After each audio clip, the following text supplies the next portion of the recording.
ایک بزرگ سے کسی نے پوچھا کہ انسان کے پاس اس دنیا میں سب سے قیمتی چیز کیا ہے؟ تو اس بزرگ نے کیا خوبصورت جواب دیا۔ اس بزرگ نے فرمایا کہ انسان کے پاس سب سے قیمتی چیز وقت آیا جو یہ دنیا میں برباد کر رہا ہے، اس کو وقت کی قدر نہیں ہے۔ یہ جو وقت کی ناقدری کر رہا ہے نا، جس نے وقت کی قدر نہیں کی اس کو وقت نے ضائع کر دیا۔ خدا را اپنی جانوں پہ رحم کریں، میں بھی کروں آپ بھی کریں۔ بندہ بلاوا دے نا، حضرات ایک اعلان سنو فلاں کا ابو فوت ہو گیا ہے، تو بندے ماتے نہیں ہیں۔ اگر اللہ کا بلاوا آئے تو پھر بندے آتے نہیں ہیں۔ تو خدا را اپنی جان پہ رحم کریں، آپ بھی اور میں بھی۔ ہم سوچیں یہ زندگی بہت تھوڑی ہے، بہت تھوڑی ہے، بالکل اس زندگی کی کوئی اہمیت نہیں ہے، چند روزہ جہان ہے۔ میرے بھائی اور دوستو، ہم جو اس 60-70 سالہ زندگی کے پیچھے مر رہے ہیں نا، آخرت کے 50,000 سال کا دن ہونا ہے آخرت کا، تو اس سے اگر کمپرومائز کریں اس زندگی کا تو کوئی 3 سیکنڈ بنتی ہے یہ 60-70-80 سالہ زندگی اس کے مد مقابل۔ 3 سیکنڈ کے لیے 3 سیکنڈ بنتی ہے، خدا کی قسم۔ اگر اس زندگی سے کمپرومائز کیا جائے، اس زندگی کی ریالٹیز کا حساب لگایا جائے، تو آخرت کا جو دن ہے نا 50,000 سال کا، تو اس کے مد مقابل یہ 3 سیکنڈ بنتے ہیں۔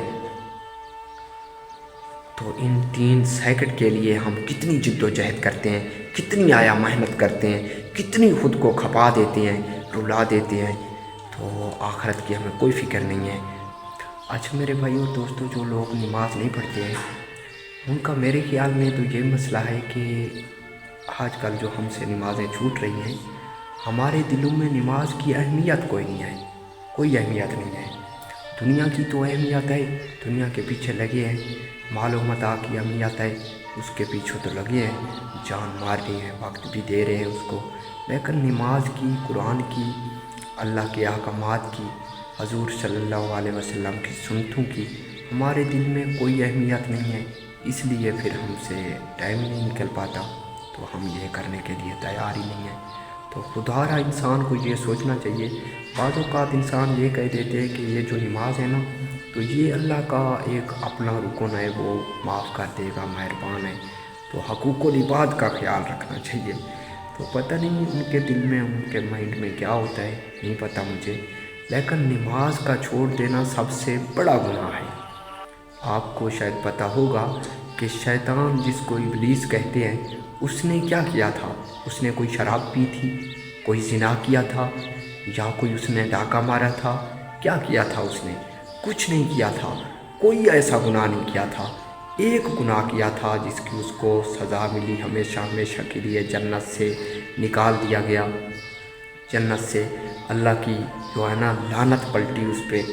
وہ ایک ہی گناہ ہے کہ اس نے ایک سجدے سے انکار کیا کو، اور ابلیس کو، جنوں کو، سب کو، کہ آدم کو سجدہ کرو، تو ابلیس نے انکار کر دیا، سجدہ نہیں کیا، سجدہ کرنے والوں میں شامل نہیں ہوا۔ تو اس کو اتنی بڑی سزا دی اللہ نے کہ ہمیشہ ہمیشہ کے لیے جہنم میں ڈالا جائے گا۔ ہمیں سوچنا چاہیے میرے بھائی اور دوستو، شیطان نے ایک سجدہ نہیں کیا اللہ کے حکم کے مطابق، تو وہ ہمیشہ ہمیشہ کے لیے جہنم میں واصل ہوگا، اللہ کی لعنتیں برستی ہیں اس پر۔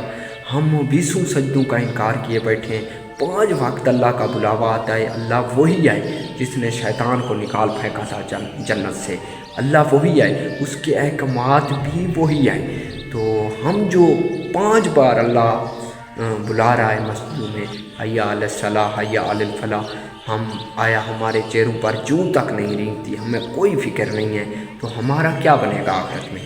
ہم سوچیں، کیا ہم جنت میں چلے جائیں گے؟ جنت کے ٹھیکیدار بنے ہوئے ہیں ہم؟ میری جان ایسا بالکل نہیں ہے۔